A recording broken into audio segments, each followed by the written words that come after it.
Want to find your IP address on Windows 11? Here are 3 quick and easy ways to do it. And if you are new here, make sure to subscribe for more simple tech tips.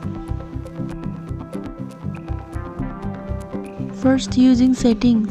Click the start button and open settings. Now go to network and internet.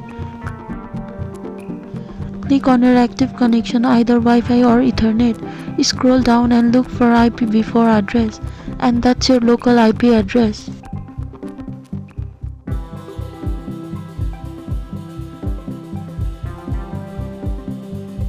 Second method, this is the fastest. Press Windows R, type CMD and press enter.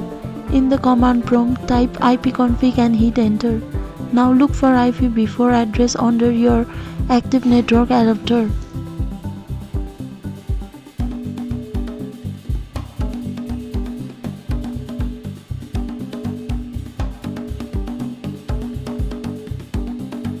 Third method, using control panel. Search for control panel and open it. Click on network and internet, then network and sharing center. Click on your active connection. Now click details. You will see your IP address listed there. And that's it, 3 easy ways to find your IP address on Windows 11. Like, share and subscribe for more quick and helpful tech guides.